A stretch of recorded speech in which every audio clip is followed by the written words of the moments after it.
ang mga kwento ng pag-ibig, kwento ng buhay at kwento ng pag-asa dito sa Barangay Love Stories. Love Stories.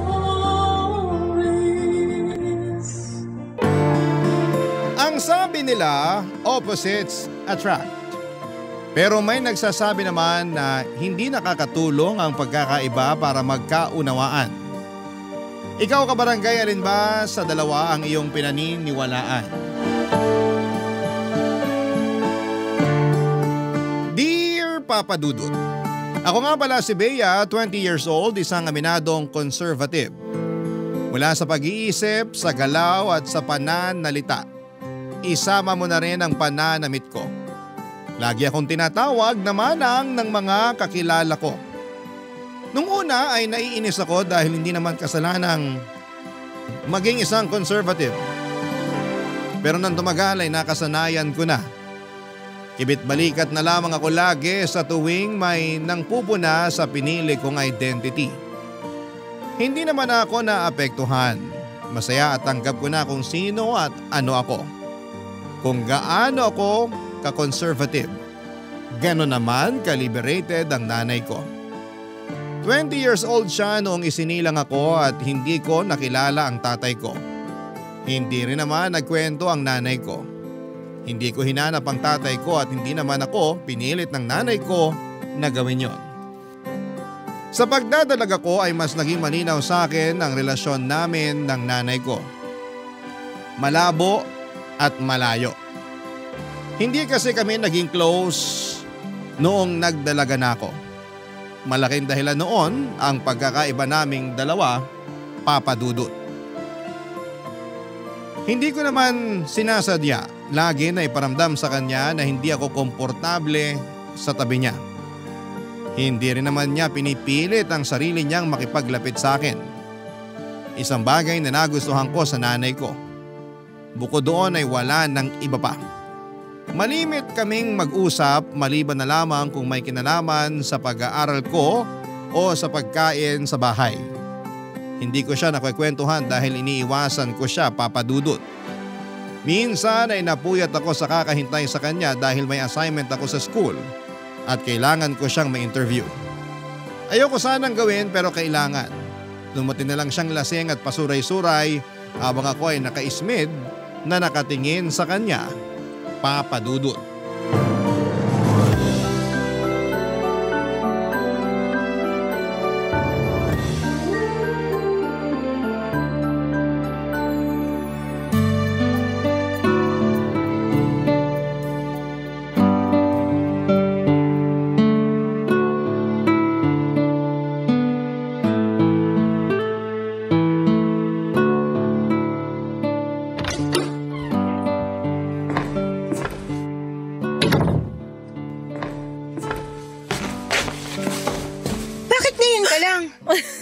Nakakagulat ka naman. Ako nga ito nagulat sa'yo eh. Mag-uumaga na pero ngayon ka palang umuwi. Uwi ba yan ng matinong nanay? Inumaga na uwi, hindi na agad matino. Amoy alak ka pa. Kaya nga naman mga amoy sampagita ako pag nasa beer house. Hindi nakakatuwa, Nay. Ikaw naman, masyado kang seryoso. Ang alanganin kasi ng oras ng uwi niyo. Pinag-alala niyo ako eh. Ang sweet naman ng anak ko.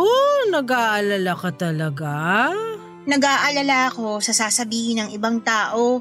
Lagi na lang kayong topic ng mga marites eh. Ano bang pakialam ko sa kanila? Kahit ulamin ko pa yung bote ng beer, wala dapat silang pakialam. Yan. Yang ganyang mindset mo. Yan, Nay. Kaya ka pinag-iinitan ng mga tao eh. Kahit umapoy pa sila, wala akong pakialam. Kailan ka pa kaya magkakaroon ng pakialam? Sa'yo. May pakialam ako sa'yo kasi anak kita. Kung may pakialam ka sa akin, sana umakto kayo ng tama. Wala naman kasing mali sa ginagawa ko eh.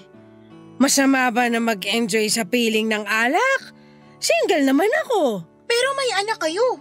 At hindi naman kita pinababayaan. Alam mo yan. Pero akong napapahiya sa mga tao dahil sa mga kagagawan niyo eh. Bakit ako mahihiya? Krimen bang uminom ng alak? Dapat ka na bang ikulong kapag nagpapakasaya ka? Hindi ko na kayo makontrol, Nay. Hindi mo naman ako dapat kinokontrol. Dapat, sinusuportahan mo ko. Parang ginagawa ko sa'yo. Suportado ko ang pagiging manang mo. Hindi ako manang ah. Aba, narinig mo na ba mga sinasabi ng mga kapitbahay natin sa'yo? Mas manang ka pa raw kaysa sa mga lola ng lola nila. Wala akong pakialam sa sinasabi nila. Hindi ako susunugin sa impyerno dahil lang sa pagiging manang ko. Di parehas lang pala tayo. Wala talaga akong pakialam sa sasabihin nila. Apir nga tayo diyan, nanak. One time lang. Pwede bang maligo muna kayo para mawala yung kalasingan nyo? Ipaapir-apir pa kayo nalalaman dyan eh. Opo, nanay. Maliligo na po. Pasensya na po. At magkape kayo para bumaba ng amats nyo. Alam mo na mga alak lang at orange juice ang trip kong inumin. Nay! Apo, masusunod, mahal na mana, mahal na Reyna. Hindi na po ako natutuwa. Bakit ba ang init ng ulo mo sa lasinggerang nanay mo? May assignment kasi ako sa klase at kailangan kitang may interview para doon. Pero dahil sa kalagayan mo ngayon, mukhang imposible kong magawa. Interview lang ba? Sus! Kaya ko yan. Ilabas mo ang mic at ayusin mo ang sofa para kunwari nasa talk show tayo. Ikaw si Boy Abunda at ako ang guest mo. Ay teka, ikaw si Bea. Bea Bunda! Ang witty ko ron kahit lasing ako ha. Ewan ko sa inyo. Tulog na nga lang kayo. Maghahanap na lang ako ng ibang nanay na makakausap ko ng matino. Nagmarcha na ako palayo sa nanay ko at pumunta na sa kwarto ko, Papa Dudut. Pinagbagsakan ko siya ng pintuan para mahalata niyang hindi ako natuwa sa inaasta niya. Kaya lang alam ko hindi yon effective. Kilala ko ang nanay ko, hindi ito balat sibuyas na katulad ko.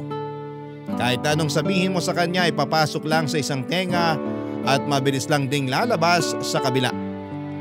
Siguro'y na-immune na siya sa mga sinasabi ng ibang tao sa kanya mula sa umpisa.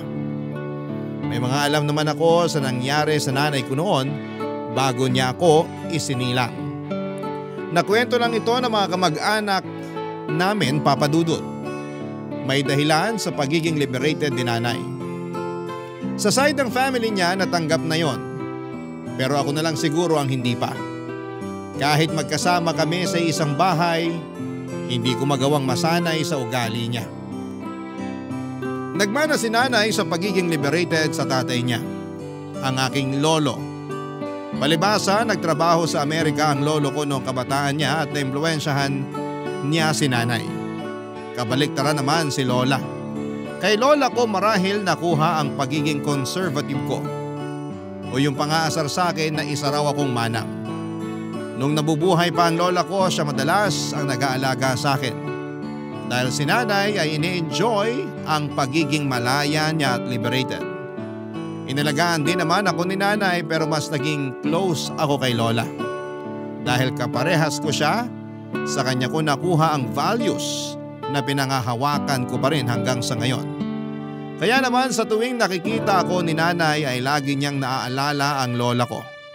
Sa tuwing nakikita ko naman si nanay, naaalala ko sa kanya si lolo.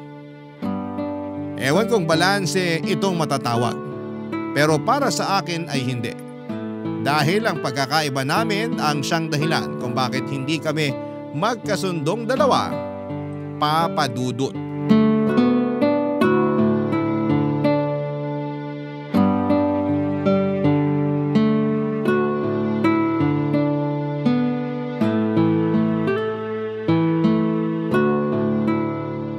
Saan ka pupunta? Imimit ko lang po yung best friend ko, birthday niya. Makiki-birthday ka sa best friend mo sa ganyang damit? Seryoso ka ba? Ano problema sa pananamit ko? Lahat! Disente ang suot ko. Di ka lang sanay sa ganitong pananamit. Hindi lang ako sanay makakita ng baduy manamit. Magpalit ka nga! Magkakasurais ako sa damit mo eh. Ayoko, magandang suot ko. Anong maganda? Tumingin ka na ba sa salamin? Lahat ng salamin dito sa bahay tiningnan ko na. Walang pangit sa suot ko. Anong salamin yung tinignan mo? Yung basag? Ay nako, ang lakas mang puna ng damit samantalang kayo. Kita na ang kaluluwa? Paulit-ulit mo nang sinasabi yan. Tanggap ko naman. Natural ang kaluluwa ko at walang halong kemikal. Kaya okay lang. Pero yung suot mo ngayon, natural at puro kemikal na kabado yan. Sige nga, anong masama sa suot ko? Naka-turtleneck ng floral at long sleeves pa. Sa Baguio ba ang birthday? Nilalamig ka, girl? Magkakatonsillitis ka ba kapag hindi ka gumamit ng floral na turtleneck? Regalo to ni Lola sa akin. Kahit regalo pa yun ng guardian angel mo, dapat hindi mo tanggapin. Tapos ipaparis mo sa naguhumiyaw na tiger print na palda? Tapos rubber shoes na pula? Anak ba kita? Nasa nagdadala lang yan. Hindi mo nga madala ng maayos. Naaawa ako sa mga makakakita sa'yo, sa totoo lang. Magpalit ka. Huwag mo akong bigyan ng kahihiyan. Hindi ako magpapalit. Maganda nga tong suot ko para walang makasilip. Walang magkakaroon ng interes na silipang ka. Magpalit ka. Halika, tutulungan kita. Ayoko nga. Plano mo ba maging mascot sa birthday ng kaibigan mo? Kasi kung oo, di congratulations! Ang lakas mo manlait, Nay. Samantalang ikaw ang iksi ng mga suot mo. Parang lagi mong pinapasilip ang rayuma at varicose veins mo. Uy, wala akong varicose veins. Rayuma. Nagsisimula pa lang. Huwag mong pakialaman ang ugat at tuhod ko, ha? Ang dapat mong pakialaman kung paano ka tamang mag-mix and match ng suot. Naka-mix and match na to. Naka-mix lang pero hindi match. Utang na loob, magpalit ka. Ano na lang sasabihin ng ibang tao sa akin? Pinalaki kitang walang fashion sense. Hindi kayong kakayanin. Iiyak ako. Ewan ko sa inyo. Babalik ako bago dumilim. Bea, please. Try mo namang umuwi ng lagpas 7:00 ng gabi. Kahit umuwi ka pagkatapos ng 24 oras, matutuwa na ako. Ibigay mo na to sa akin. Magpagabi ka sa daan. Gusto kong ma-enjoy mo ang kabataan mo. Ini-enjoy ko ang kabataan ko sa paraang gusto ko. Paano mo malalaman na yan ang gusto mo hindi mo pa nga natatry yung sinasabi ko? Sa nakikita ko po sa inyo, wag na lang. Ayoko nang matry. Bea! Aalis na po ako. Nandito na ako bago gumabi.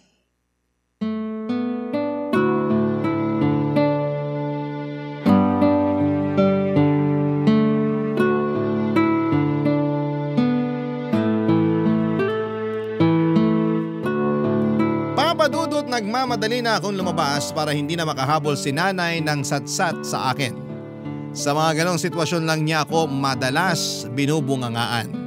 Kapag napapansin niyang sumusobra na ang pagiging conservative, umanang ko.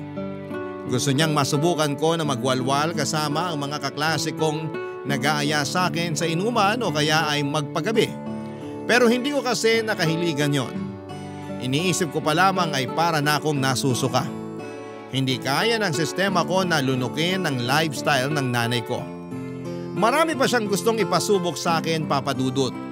Tulad na lamang ng make-up, ilang beses niya akong binibilhan ng make-up pero lahat ay pinamimigay ko lang.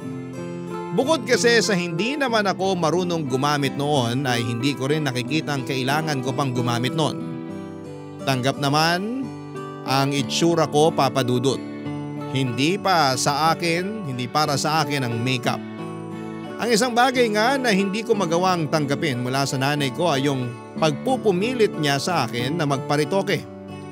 Nakahanap kasi siya ng buy one take one promo nung selebrasyon ng Mother's Day sa isang beauty clinic. Ilang araw niya akong pinipilit na maghanap ng ipaparitoke sa mukha ko. Ilang beses siyang nagmakaawa para may kasama siya. Nagsuggest siya na magpalaki raw ako ng dibdib o kaya ay magpakapal ng labi dahil yon ang uso. Nagulat ako sa mga gusto niyang mangyari at sinabi kong kasalanan sa Diyos ang gawin yon, Papadudot. Tinawanan lamang niya ako at sinabing marunong lagi magpatawad ang Diyos, Papadudot. Barangay Love Stories. Barangay Love Stories. Sa pagdaan pa ng mga araw ay mas lalong nalayo ang loob ko kay nanay. Lalo kapag nagkakaroon ako noon ng flashbacks tungkol sa pagpapalaki niya sa akin. Kung paano niya kausapin ang mga kaklase at mga kaibigan ko. Hindi na ako natutuwa sa kanya pero dahil nanay ko siya ay kinakailangan kong tiisin kung sino siya. Nangako na lamang ako na kapag nakapagtapos na ako ay magmamadali akong umalis sa poder niya. Wala na akong balak magpakita sa kanya o makisalamuha kahit tuwing Pasko o kaarawan niya. tanging pagpapadala na lamang ng pera ang koneksyon ko sa kanya. Siyempre hindi ko pa rin naman siya pababayaan dahil utang na loob ko sa kanya ang lahat. Pero pinangako ko na hanggang pera lang ang makukuha niya sa akin at hindi ang pangunawa ko. Mahirap lang talagang unawain ang mga prinsipyo ni nanay. Mahirap siyang unawain in general. Dapat nasanay na ako, hindi ba, dahil 2 dekada ko na siyang kasama. Pero hindi ko maintindihan ang sarili ko kung bakit hindi ko pa rin makuha ang punto niya sa buhay na pinili niya. Hindi na siya bata pero kung umasta siya akala mo'y teenager lamang at ang nakakainis pa ay parang wala siyang pakialam sa mga sinasabi ko. Parang hindi niya maintindihan na hindi ako okay sa nakikita ko sa kanya. Hindi niya alam na nakakaapekto na sa mental health ko ang mga desisyon niya sa buhay. Lalo na ang mga sinasabi ng ibang tao sa aming dalawa. Pati ako ay nadamay na sa mga chismis ng mga kakilala namin. Kung siya'y walang pakialam, ako naman tong laging nasasaktan.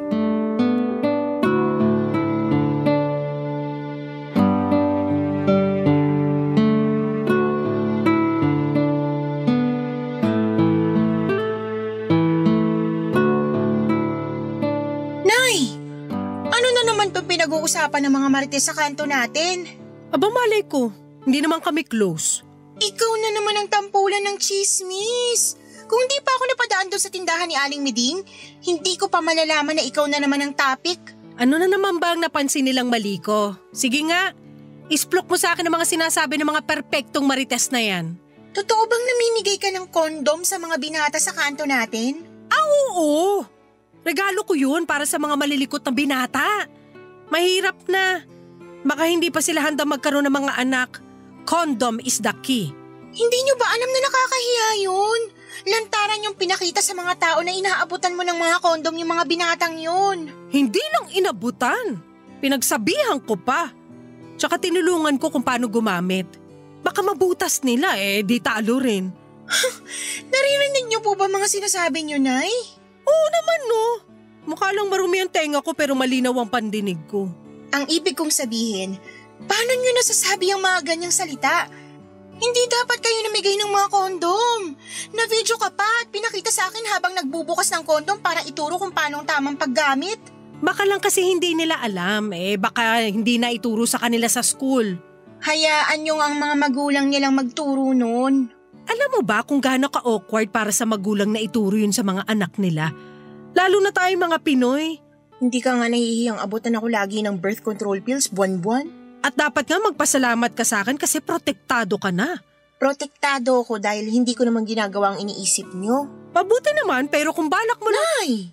Hindi naman kita pinagbabawalan. Sino ba naman ako? Maaga nga ako nakabuo, diba? Hindi naman ako nagsisi dahil maganda ka at matino. At sana kayo rin matino. Namigay lang ng condom at pills, hindi na agad matino. Sobra ka namang mang-judge. Mas grabe pang panghuhusga sa inyo ng mga nasa kanto natin. Makahalata naman kayo. Alam ko naman yan pero hanggang kahulang naman ng mga yun. Hindi rin nila ako kaya, no? Huwag nga sila magmalinis. Alam ko lahat ng baho nila. Pasalamat sila, hindi ako interesadong pagpiestahan ng buhay ng ibang tao. Hindi gaya nila. Wala sana silang pagpipiestahan kung hindi ka pabigay ng mga ichichismis nila sa'yo. Kasalanan ko ba kung interesting ang buhay ko para sa kanila? Ako ata ang artista/vlogger dito sa barangay natin. Bawat galaw ko binabantayan. Pinag-uusapan. Paano hindi babantayan ang bawat galaw nyo? Sobra naman kasi ang ginagawa ninyo. Mukha lang sobrang ginagawa ko sa mga taong kulang ang pangunawa sa mga katulad ko. Ang hirap nyo rin kasing unawain. Lagi na lang ako napapahamak dahil sa mga ginagawa nyo. Pati ako nadadamay. Minsan ayoko na lang lumabas ng bahay dahil lagi na lang silang may sinusumbong sa akin tungkol sa inyo. Kahit magsumbong sila, ako pa rin ang kampihan mo.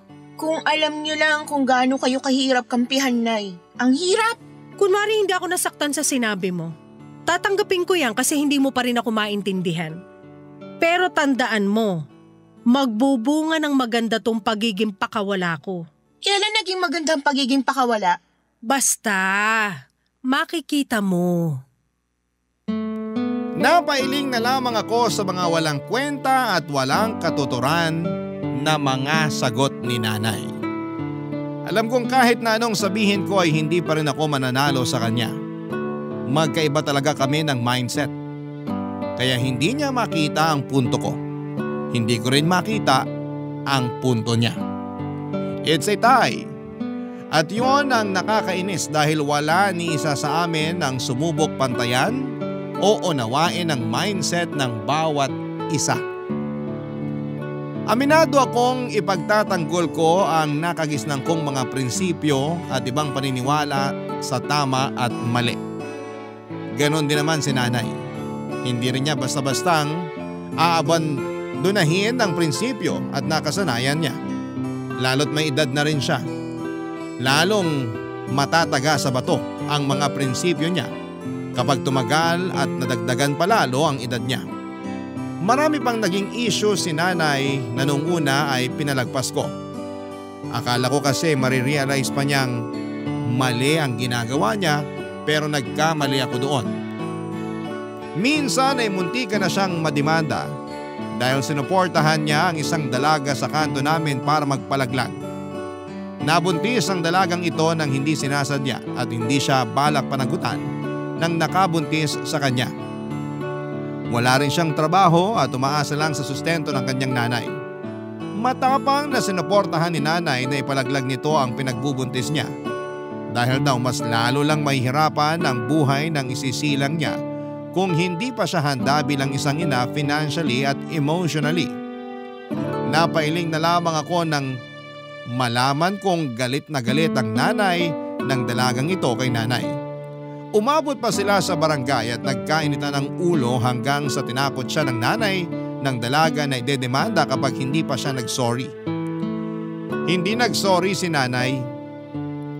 Tinaasan niya ang pride niya at walang nagawa ang nanay ng dalaga. Mabuti na lamang at kapos sa pera ang nanay ng dalaga kaya wala itong ginawang pagdedemanda, Papa Dudut.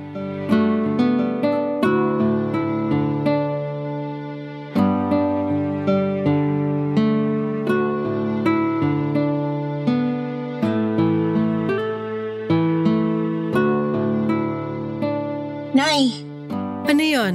dadalawang boyfriend ko si Lucio rito. Anong oras ka aalis? Hindi na ako aalis. Di ba sinabi niyo na may lakad kayo ngayon? Sinabi mo kasi nadadalaw ang boyfriend mo eh. Gusto kong makilala syempre. Sa Facebook ko lang siya nakikita kapag nagpo-post ka. Gusto kong makaharap siya ng personal para makita ko kung gaano siya talaga kakinis. Nay! Oh, huwag mo sabihing mamasamain mo pa yung comment ko na makinis siya ha. Sobra naman na ata pagiging conservative mo niyan. Ayoko lang na nagko-comment ka ng ganyan sa boyfriend ko. Nakakaasiwa. Ang banal mo naman masyado. May kumakatok. Baka si Lucio na yan. Teka, bagay ba ang lipstick ko sa spaghetti strap na suot ko? Hindi. Ayos, bagay nga. Pagbuksan mo na. Lucio, napaaga naman yung dating mo. Na-excite lang ako na makita ka. Nakaalis na ba nanay mo? Sa kasamaang palad, hindi pa raw siya aalis. Pasok ka na. Salamat. Hello po, magandang gabi po ma'am. Nanay na lang itawag mo sa akin. Makinis ka kaya gusto kita maging son-in-law. Nay! Bakit? Makinis naman talaga siya. Nasa lahi lang po siguro. Oh, Bea, narinig mo yon. Makinis ang lahi ni na Lucio. Kaya magpalahi ka na sa kanya. Chos! Nay, ano ba? Ikaw naman? Binibiro ka lang eh. Lucio, ilang taong ka na pala? 25 years old po. Ah, maganda yan. Mas matanda ka dapat sa babae para ma-handle mo siya ng maayos. Ang hirap pa naman pakisamahan nitong si Bea. Madalas lang po yung toyo niya pero kaya ko naman pong i-handle. Lucio? Ay tumigil ka, Bea. Banding namin to ng son-in-law ko. Nakakatuwa naman po kayo. Parang ang saya niyo pong maging nanay. Sobrang cool. Si Bea lang naman yung nagtatakwil sa akin.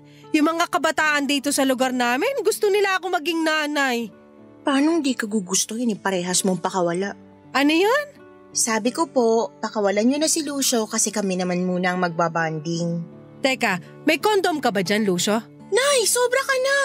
Nagtatanong lang ako kasi sabi mo magbabanding kayong dalawa. Eh mali ko ba kung anong banding yung gagawin nyo? Gusto ko mag-iingat kayo. Wala po akong kondom na naitatabi. Akong bahala sa'yo. May natira pa ako mula dun sa mga pinamudmud ko sa kanto. Nagpamudmud po kayo ng kondom? Oo, buong araw. Hindi niya kailangan ng kondom. So ginagamit mo na yung pills na binili ko sa'yo? Nagpipills ka, Bea? Hindi. Bakit naman hindi? Sayang naman yun. Baka mag-expire. Yung iba pa naman nakuha ko lang dahil naka-promo. Dahil malapit na mag-expire. Gamitin mo na. Unahin mo yung mga mag-e-expire ngayong taon. Dali na. Lagi niyo na lang ako binibigyan ng kahihiyan. Ano bang nakakahiya sa pills at kondom? Malawak lang talaga isip ng nanay mo. Nakakatuwa nga eh. Hindi lahat ng mga nanay ganyan mag-isip. Thank you, Lucio, ha. Nakahanap na rin ako sa wakas ng kakampi. At dahil dyan, ako na ang bahala sa 1-year supply mo ng condom! Chos! Nainis ako nang magkampihan sina Nanay at Lucio Papadudut. Pinagkaisahan nila ako. Marami pang binida si Nanay sa pagiging liberated niya. Nakahanap kasi siya ng kakampi kaya ang lakas ng loob niyang bumida sa mga bagay na hindi naman tama. Hindi na nga ako sumasali noon sa usapan nila, Papadudut. Tuwang-tuwa si Lucio habang nakikinig kay Nanay. Habang ako naman ay nagpipigil na mainis. Ayoko lang ipakita na bad trip na ako noon kay Lucio.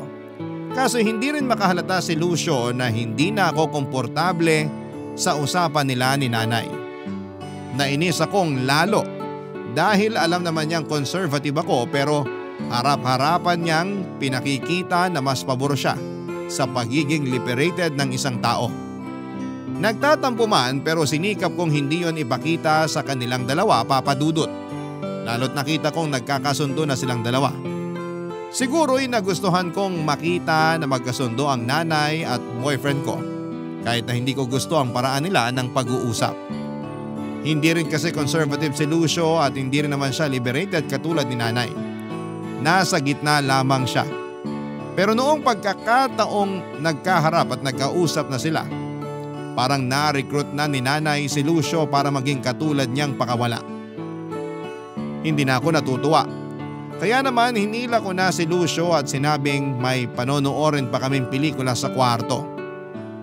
Tinukso kami ni Nanay at sinabing baka magpanggap lang kaming manonood pero iba naman pala ang gagawin namin. Sinabayan niyo ng malakas na tawa ni Lucio. Mas lalo kong nailang at nainis. Kaya ang ginawa ko ay pinauwi na lamang si Lucio at nagpanggap na may kailangan lamang akong tapusin na school project. Naniwala naman si Lucio at hindi na halata ang totoong nararamdaman ko. Nagpaalam na si Lucio at si Nanay naman ay naghanda na rin para umalis.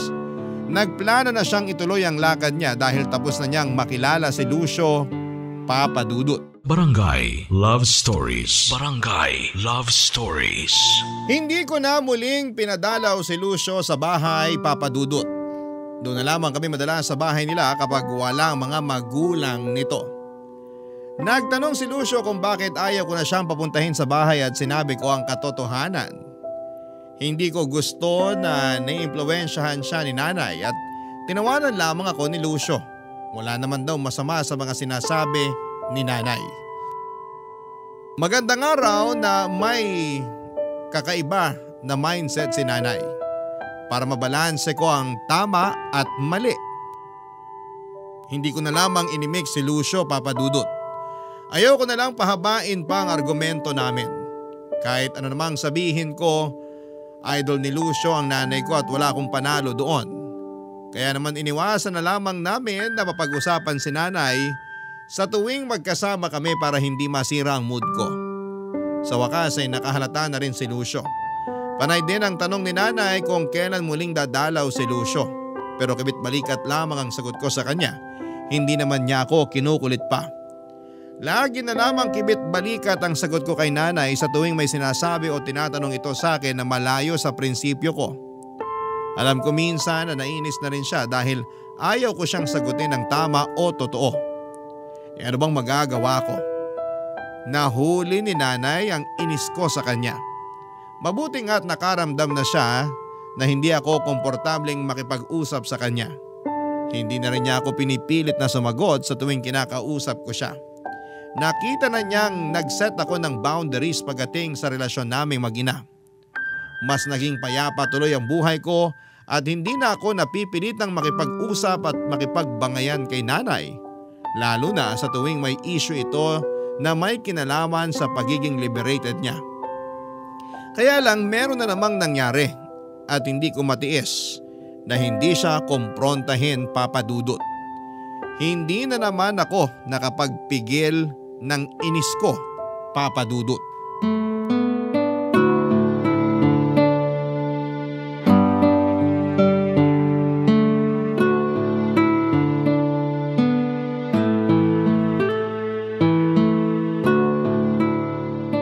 Nay, mag-usap nga tayo. Himala! Gusto mo na ulit akong kausapin. Sa totoo lang, hindi naman ako natutuwang makipag-usap sa inyo dahil puro stress na lang pong inaabot ko sa inyo. Ano na naman kaya ang kasalanan ko ngayon? Bakit kayo nag-post ng video sa Facebook tungkol sa pribadong ginagawa ng magkarelasyon sa kama? Hindi naman sa kama ginawa na magkarelasyon sa video Nay, hindi nyo na naman nakikita ang punto ko eh. Ikaw siguro yung nag-report ng videos ko, no? Hindi lang ako. Paniguradong may iba ring tao na naasiwa sa pinost nyo. Hindi naman sa Facebook tamang i-post ang mga ganyan eh. Eh saan? Dapat hindi kayo nagpo-post ng ganun kahit saan. Pribadong bagay yan. Naku, sa Amerika nga, mas lantaran pa ang mga pinopost nila kaysa sa akin. Gatuldok lang yung pinost ko kumpara sa pinopost ng mga kano. Huwag niyo pong ikumpara ang Amerika sa Pinas dahil kahit 2024 na, hindi pa rin lahat ay bukas ang isipan sa ganun. Kaya nga ako nagpo-post para mabuksan ang isipan ng mga feeling santo ng mga tao sa Pinas. Walang masama sa Tignan mo na, kahit ako nahawa na sa'yo. Hindi ko na rin mabanggit ng diretsahan ng tamang term. Pag-aano na lang nasabi ko para lang makilibel sa pagiging conservative mo. At mali ako sa pagiging conservative ko? Wala namang masama. Yan ang pinili mong daan eh. Kaya hayaan mo lang din kasi ako sa pinili kong daan. Kanya-kanyang trip lang yan. Kanya-kanyang trip talaga? Alam niyo bang hindi trip ng mga magulang ni Lucio ang mga pinost niyong videos? Paano nila ako nakita hindi ko naman sila friends sa Facebook? Kasi tinag mo si Lucio sa mga video na yon. Malamang makikita nila. Ay, di sorry. Wala naman ako masamang intensyon dun. Mali ang intensyon niyo. Pati sa akin nag-iba ng tingin ng magulang ni Lucio. Grabe naman silang manghusga. Bagay sila na tumira rito sa barangay natin. Marami silang makakaparehas. Baka naman pwedeng kahit minsan seryosohin niyo itong mga sinasabi ko sa inyo. Sineryoso ko naman. Ayoko lang palakihin at ayoko lang mas lalong stressing ka.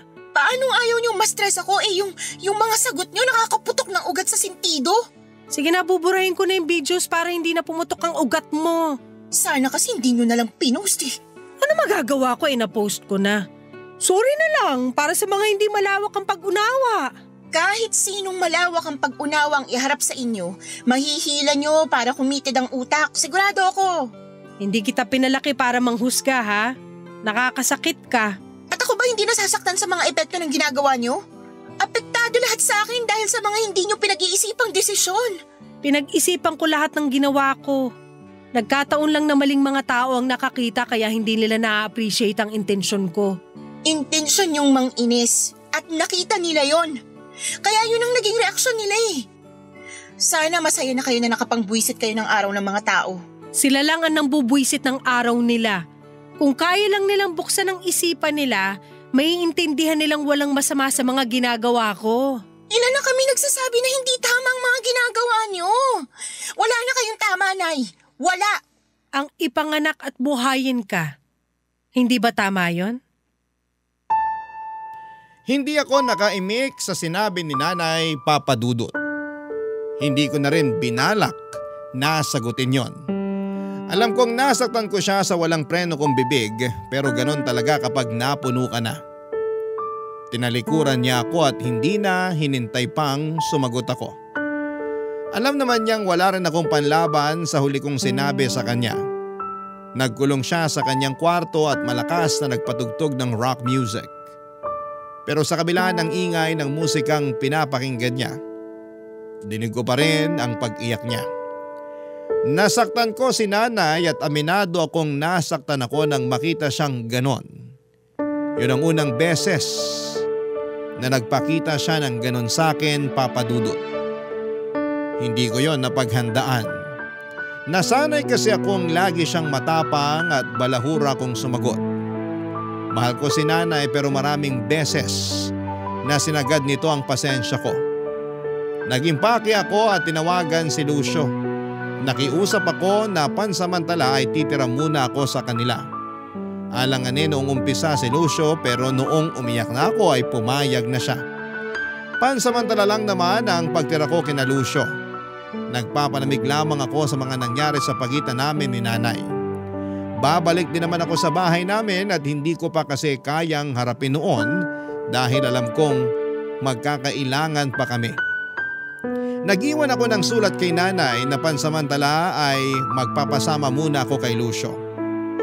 Hindi naman niya sinagot ang sulat na yon at hindi rin niya ako minessage kahit sa Facebook or text. Nagsimula na akong tumira pansamantala kay Lucio. Inasikaso naman niya ako pero hindi pa rin nawala sa isipan ko si nanay. Bihira kong umuwi ang mga magulang ni Lucio. Kapag andun ang mga magulang niya ay madalas lamang akong nagkukulong sa kwarto ni Lucio dahil nahihiya ako. Baka kasi hindi pa rin nila mapatawad ang ginawang pagpo-post ni nanay ng malalaswang videos sa Facebook. Siguro inabot ako ng 2 buwan sa bahay ni Lucio bago ako nagpasyang umuwi ng bahay, Papa Dudut.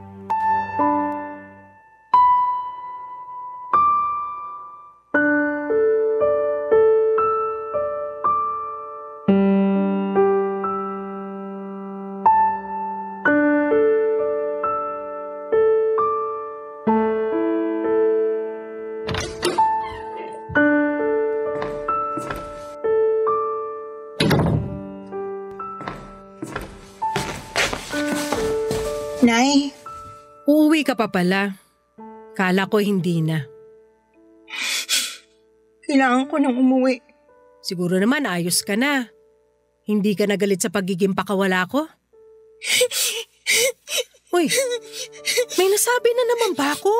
May mali ba? Ano yun? Huwag kang umiyak. Alam mo namang mahina ang nanay mo sa mga luha mo eh. Buntis po ako, Nay. Talaga? May mga naisip ka na bang kunin na ninang? Huwag kang kukuha rito sa barangay natin ha. Naku, walang mapapalang apo ko tuwing Pasko sa kanila. Nay, narinig niyo po bang sinabi ko? Oo, buntis ka. Congratulations! May intindihan mo na ako sa wakas. May kaibigan akong Obigaini. Doon ka na magpa-check ka para may discount tayo. Nay, buntis ako! Buntis! Ay hala, paulit-ulit? Irerekomenda ko ba sa'yo na magpa-check up sa Obigaini kung kabag lang yang nangyayari sa'yo? Hindi niyo kasi siniseryoso eh. Ano bang hindi siniseryoso? Ang dami ko na nga plano sa apo ko. Sa private school siya mag-aaral. Babawi ako sa kanya kasi hindi kita napag-aral sa private school. Siya lang apo ko! Hindi pa ako ready. 20 years old pa lang ako. 20 years old din naman ako nung nabuntis sa'yo. Hindi rin ako ready nun. Pero nung nakita na kita, walang araw na hindi ko piniling hindi maging ready. Paano ako magiging ready? Ayaw akong panagutan ni Lucio. Aba demonyong bata pala yun ah. Makinis lang pero napakasama. Ibigay mo sa akin ang address niya para maratrat ko. Ayaw din kasi ng magulang niya sa akin eh. Di ayaw din natin sa kanila. Hindi natin sila bate. Tayong 3 ng apo ko ang magkakakampi. Hayaan natin sila. Sabi ni Lucio baka raw hindi sa kanya tong dinadala ko. Hindi ba? Sa kanya po. Ano ba namang tanong yan? Nagtanong lang ako. Huwag ka magalit. Paano hindi ako magagalit? Lalaking walang ama tong pinagbubuntis ko. Matutulad ako sa inyo. Wala namang masama na tumulad ka sa nangyari sa akin. Maayos naman kitang pinalaki. Matalino ka. Alam mo ang ginagawa mo sa buhay. Madalas nga mas nanay ka pa kaysa sa akin eh. Kaya mo yan anak. Maniwala ka sa sarili mo. Hindi ko to kaya ng walang amang anak ko. Nakaya ko naman. Masaya naman ako. Makakayanan mo rin yan. Paano nyo nasabi? Aminado naman ako nung simula na natakot ako. Naisip ko pa nga ipalaglag ka eh. Kaso na naginip ako. Nanganak daw ako at kalong-kalong na kita sa panaginip ko. At yun daw ang pinakamasayang pangyayari sa buhay ko. Dreams do come true nga. Kasi totoong ikaw ang pinakamasayang nangyari sa buhay ko. Kahit lagi mo kong inaaway. Sabi ng magulang ni Lucio, hindi raw talaga si Lucio ang tatay ng pinagbubuntis ko. Kasi katulad mo raw ako. Pakawala. Huwag ka nang umiyak. Wala talaga tayong kontrol sa sasabihin at iisipin ng ibang tao. Pero may kontrol tayo sa buhay natin. Hayaan mo sila sa mga iniisip at sinasabi nila. Tanggapin mo na lang kahit nakakasakit. Tapos layuan mo na sila. Kasi alam mong hindi sila makakabuti sa'yo. Pero paano po itong pinagbubuntis ko? May experience naman ako sa pagiging single mom. Bea, kaya natin to. Magtiwala ka lang sa pakawala mong nanay. Kaya natin to. Nagdagdag pa ng biro si nanay pero hindi na niya naituloy dahil niyakap ko siyang bigla. Doon na kami parehong naiyak. Yun ang unang beses na niyakap ko siya at naramdaman ko ang takot niya. Alam kong natakot din siya sa nangyari sa akin pero dahil mahina ako at kailangan ko ng kakampi, kaya siya ang tumindig para sa akin. Siya ang naging pader ko na sinandalan kahit alam kong gusto na rin niyang magiba dahil sa takot sa pwedeng maging future ko at ng anak ko. Sa unang pagkakataon ay nagkasundo kami ni nanay. Masarap pala sa pakiramdam na maging kakampi mo ang nanay mo. Sana dati ko pa yung nakita. Pero may kailangan lang palang ituro sa akin ng Diyos para magbalik ako sa piling ng nanay ko. Ang nanay ko na sa una ay iniisip kong pakawala. Pero sadyang malaya at gising lang ang kanyang kaisipan. Kaya hindi siya magawang unawain ng ibang tao dahil nagtutulog-tulugan pa rin sila. Tulad ko. Minsan din akong nagtulog-tulugan pero ngayon ay mulat na at gising na. Sa ngayon, Papa Dudut, ay unti-unti nang napapansin ang tiyan ko. Nakikita na kami ng mga kapitbahay sa tuwing lumalabas kami ni nanay para magpa-check up o bumili ng mga kailangan para sa magiging anak ko. Alam naming pinag-uusapan kami ng mga marites sa daan. Pero mas lalo lang kaming nawala ng pakialam. Totoong hindi namin kontrolado ang iniisip at sinasabi nila pero kontrolado naming huwag magpa-apekto sa mga laman ng utak nila. Mas pinili naming ireserba ang enerhiya namin para sa mga mas magandang bagay. At yon ay ang pagdating ng panibagong blessing at aral sa buhay namin ni nanay. Ang magiging anak ko. Maraming salamat po sa pagbasa ng aking liham, Papa Dudut. Naway mapakinggan ko po ito sa Spotify dahil doon namin madalas pinakikinggan ni nanay ang mga episodes ninyo. Muli maraming salamat po sa inyo. Ang inyong kapuso at kabarangay forever, Bea. Nagustuhan ng iyong napakinggan? Ituloy yan via live stream sa www.gmanetwork.com/radio. Barangay LS In Mega Manila, 97.1. Forever.